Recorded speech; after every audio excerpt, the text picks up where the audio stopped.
на прошлой неделе я находилась в рабочей командировке в Москве, в ходе которой состоялись ряд встреч, рабочих консультаций по широкому спектру вопросов, касающихся социально-экономического положения республики, а также тех вопросов, которые сегодня очень активно обсуждаются в обществе, в том числе и в энергетике тоже.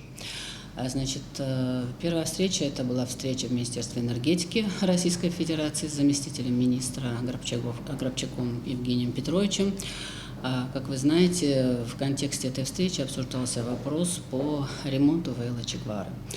Данный вопрос сегодня вызывает очень много переживаний в обществе в связи с тем, что ситуация на этой линии стратегическая очень серьезная, и в целях снижения уровня аварийности активно обсуждался вопрос необходимости проведения ремонтных работ на данном участке.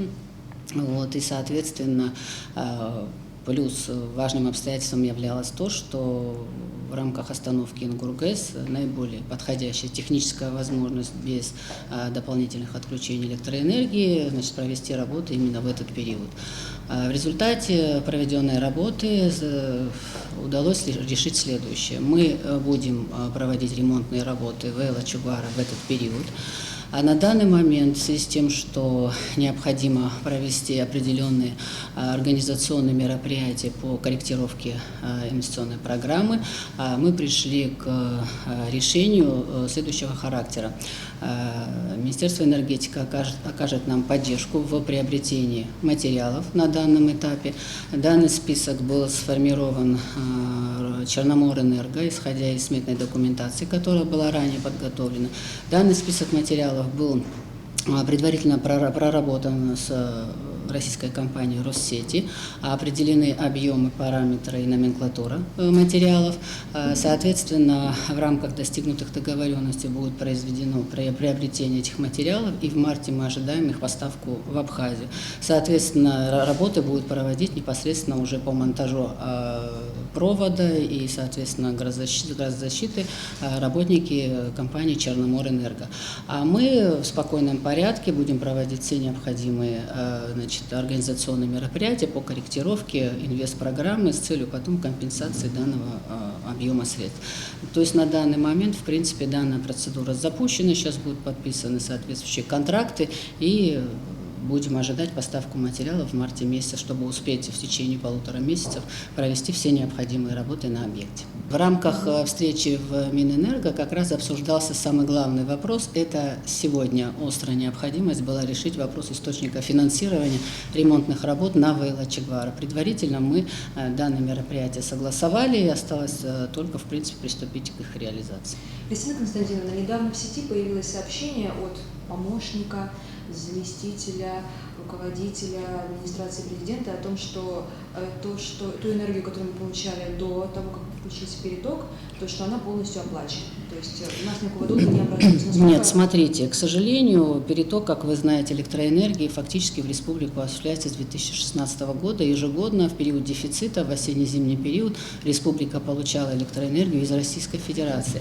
Объемы перетока, в принципе, я озвучивала. Они по годам были разные. Значит, у нас в 2020 году, уже на период 2020 год, до начала перетока текущего 2020 года, я имею в виду с 11 декабря, который мы получаем, за Абхазией уже числилась задолженность за переток февраля-апреля 2020 года в объеме 619 миллионов рублей.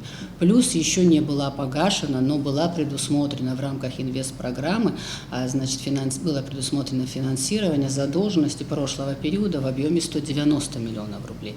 На текущий момент какой объем задолженности погашен и фактически числится за Абхазией, я сейчас прокомментирую. 190 миллионов рублей за переток 2019 года в объеме 190 миллионов рублей компенсированы в рамках инвестпрограммы. Параллельно из остатка суммы задолженности 619 миллионов определен источник финансирования в объеме 162 миллиона рублей в рамках решения сопредседателей, который будет погашен в этом году.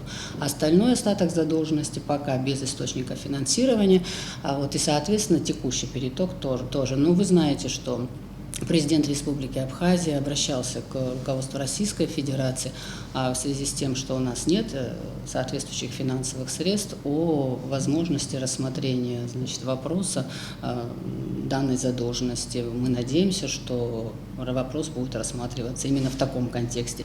Планируется ли в ближайшее время, значит, повышение цен за электроэнергию? Что касается тарифной политики, говорил об этом президент, говорили мы неоднократно в правительстве, я несколько раз озвучивала, что тарифная политика, которая сегодня у нас есть по отношению к энергетике, она не отвечает тем требованиям и вообще той политике, которая должна применяться в отношении этой стратегической отрасли. Фактически тарифная политика в республике отсутствует в сфере энергетики, в принципе, как и в многих других отраслях.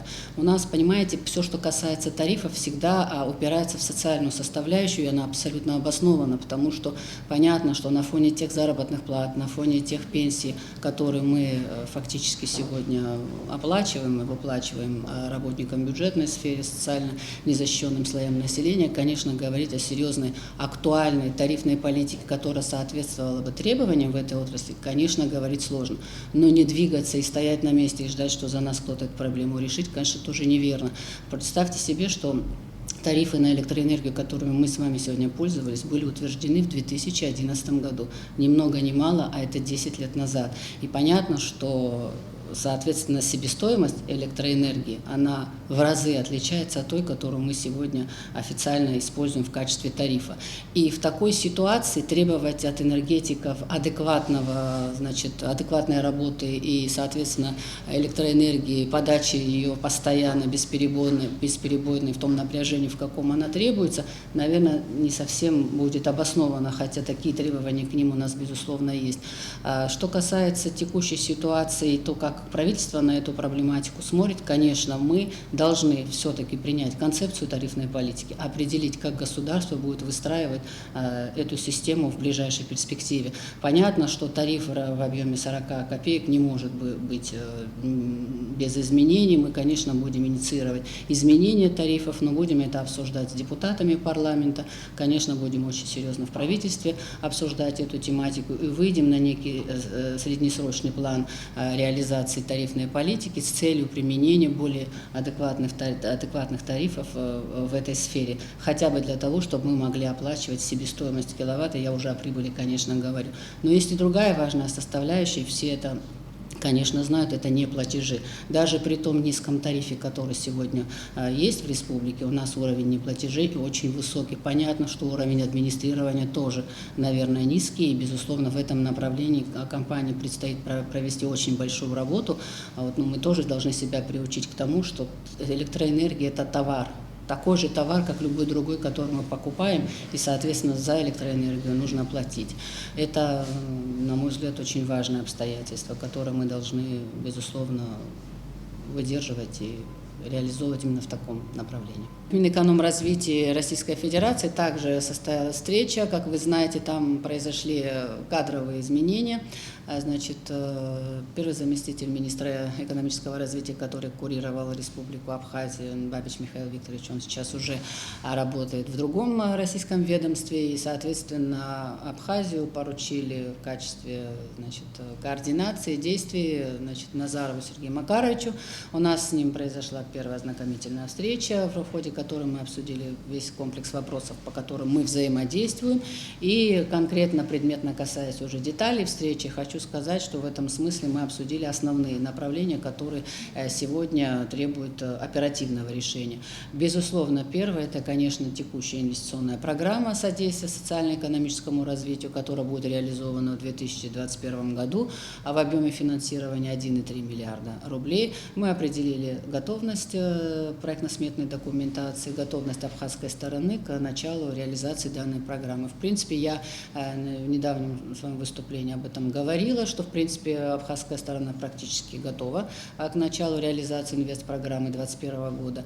Она, в принципе, по своей структуре соответствует объемам 2020 года, по сумме и, соответственно, по структуре. Это ремонт автодорожной инфраструктуры, это инженерная инфраструктура, водоснабжение, водоотведение, и энергетика, соответственно. Единственный объект социальной значимости, который планируется начать реализовывать в этом году, это разработка проектно-сметной документации детской республиканской больницы как самостоятельного объекта. Все остальное это касается инженерной инфраструктуры. В принципе, я думаю, что объем средств, предусмотренный в этом году, незначительный. Мы в прошлом году за 4 месяца освоили почти 1,4 миллиарда рублей. Я думаю, 1,3 миллиарда для абхазской стороны качественно, эффективно и своевременно освоить и не подвести коллег, я думаю, что не составит особого труда. Готовность, в принципе, степень готовности достаточно высокая. Второй главный вопрос, который мы обсуждали, и он рассматривался не только в контексте личной встречи, но еще и в рамках совещания профильного, которое было проведено там, соответственно, в Минэкономразвитии. Это речь шла конкретно о статусе инвестиционных проектов, которые реализовывались в Абхазии с 2017 года по линии льготного кредитования, на которые 3 российскими финансовыми институтами было отпущено кредитных средств в объеме 1,1 миллиарда рублей. К сожалению, текущая ситуация с реализацией этой программы неудовлетворительная, кредиты не обслуживаются, обеспечительные меры до конца не отрегулированы. Соответственно, у заемщиков сейчас проблемы с тем, что могут возникнуть судебные претензии со стороны российских финансовых институтов за невыполнение требований условий кредитных договоров. Значит, что мы в итоге обсудили, к чему мы пришли? Абхазская сторона очень заинтересована в урегулировании данного вопроса, потому что это является основным условием, при котором положительное решение данного вопроса, то есть выхода из кризисной ситуации, связанной с этими проектами, непосредственно напрямую влияет на возможность реализации аналогичной программы в объеме 3 миллиарда рублей на финансирование различных инвестиционных проектов в сфере агропромышленного комплекса, туристической индустрии, транспортной инфраструктуры. Соответственно, нам сейчас необходимо проявить принципиальность, очень уверенную позицию в том, что раз абхазская сторона попыталась реализовать данный проект, несмотря на те сложности, которые сейчас имеются, нам необходимо выйти из этой тупиковой ситуации для того, чтобы получить развитие такого крупного проекта. Вы прекрасно понимаете, что для абхазской стороны это очень существенные средства, и это очень значительное количество рабочих мест, это дополнительные налогоплательщики, и мы, конечно, в этом проекте очень сильно заинтересованы. Встреча прошла в Минэкономике с участием руководящего состава, значит, банков, которые финансировали данные проекты, непосредственно Минэкономразвития в лице руководителей профильного департамента и Министерства экономики. Соответственно, все заемщики, которые получали кредитные ресурсы, тоже присутствовали на этой встрече. По итогам мы очень предметно коснулись практически каждого проекта. Мы услышали позицию банка, мы услышали позицию заемщика, была услышана позиция Минэкономразвития России, позиция Минэкономики Республики Абхазия. Хочу коснуться нашей позиции для того, чтобы понимание было то, к чему мы идем. Конечно, Министерство экономики заинтересовано в том, чтобы проекты получили дальнейшее развитие. Конечно, понимая, какой объем задолженности на сегодняшний день сформировался у каждого заемщика, и учитывая их финансовое положение, говорит об единовременном погашении средств, речь на данном этапе не идет. Поэтому мы, конечно, инициируем вопрос реструктуризации, но при обязательном условии выполнения абхазскими заемщиками тех условий, которые были предусмотрены кредитными договорами, то есть обеспечительные меры. И если мы справимся с этой задачей, а я надеюсь, что мы с ней справимся, то это позволит нам актуализировать условия кредитных договоров, соответственно, подписав дополнительные соглашения, по результатам которых может быть реструктурирована задолженность, значит, предусмотрены обеспечительные меры, определены финансовые модели и сроки реализации проекта. Данное, значит, в принципе, предложение, оно было поддержано российской стороной. Конечно, у банков очень много претензий, и они, безусловно, абсолютно обоснованы, потому что кредиты не обслуживаются, но заемщики тоже проявили позицию в данном вопросе. Сейчас в течение этого месяца абхазская сторона, то есть в лице Министерства экономики, как уполномоченного органа, и заемщикам должны провести соответствующие мероприятия по, значит, организационно-правовым вопросам, связанным с обеспечительными мерами. Соответственно, впоследствии формирования сформируются предложения по реструктуризации, и в дальнейшем будут заключаться соответствующие доп. Соглашения.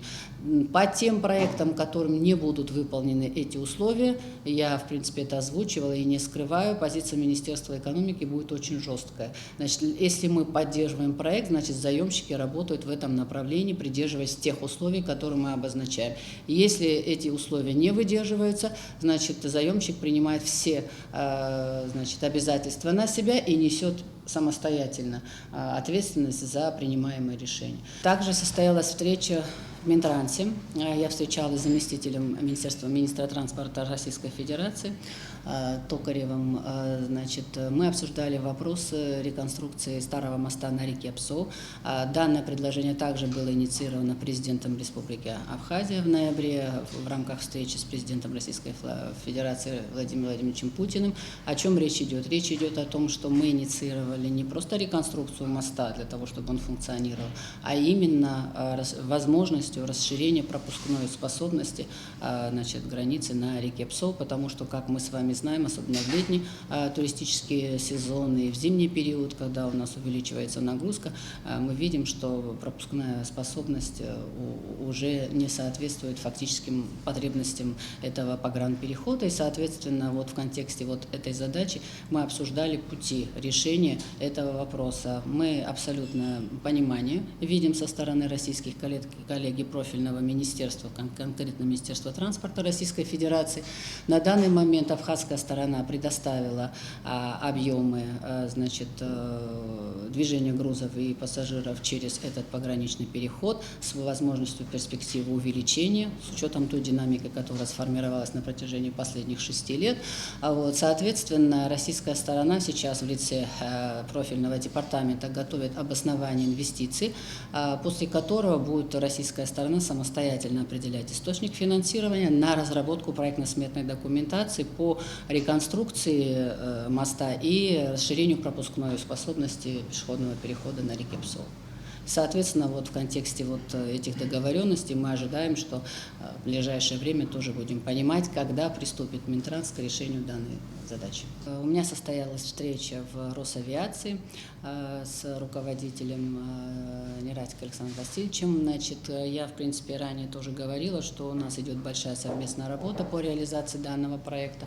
Повторюсь, что проект был инициирован президентом Республики Абхазия, был поддержан руководством Российской Федерации, были даны соответствующие поручения, которые мы сейчас совместно с российскими коллегами реализовываем. На данном этапе уже сформирована абхазская российская часть рабочей группы, определены приоритеты по реализации этого проекта.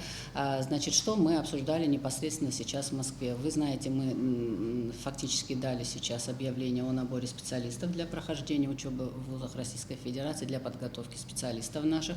Такая работа ведется. Сейчас, значит, руководство аэропорта тоже готовит свои предложения. Мы в ближайшее время сформируем их, отправим. На данном этапе что является главным обстоятельством? Это, конечно, разработка соответствующего проекта реконструкции аэропорта и плана мероприятий по реализации данного проекта.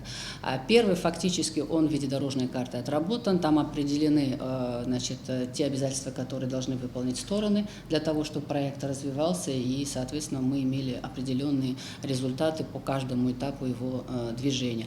Что касается разработки проектно-сметной документации, речь идет о том, что мы должны разработать проект, касающийся аэродрома и сопутствующей инфраструктуры, обеспечивающей значит, приеме отпуска значит, воздушных судов. Значит, на данном этапе Российская Федерация сейчас в лице ведомства формирует объемы, то есть лимит, который необходим для финансирования мероприятий по разработке проектно-сметной документации. После определения объема финансирования мы совместно с российскими коллегами будем определяться в источниках финансирования и сроках реализации проекта. Конечно, и абхазские, российские коллеги заинтересованы в том, чтобы этот объем и источники финансирования были определены в ближайшее время для того, чтобы уже в 2021 году приступить к разработке проектно-сметной документации. То есть, если мы до конца года это наиболее перспективное такое, да, как нам кажется, положительное направление будет реализовано, то мы уже в 2022 году будем понимать, о каких объемах средств и о каких этапах реализации конкретно будет идти речь. Поэтому сейчас мы ждем от российской стороны определения объемов финансирования, и после определения его лимита будем определяться с российской стороной в источниках финансирования и сроках реализации проекта. Понятно, что разработкой будет заниматься профильное, значит, учреждение Российской Федерации, имеющее соответствующий опыт. Критерии отбора к подрядчикам и требования, конечно, будут предлагаться российской стороной, но так как это будет происходить на территории Республики Абхазия, соответственно, государственным заказчиком будет абхазская сторона, и техническое задание будет согласовывать тоже вместе с российскими коллегами профильными абхазская сторона.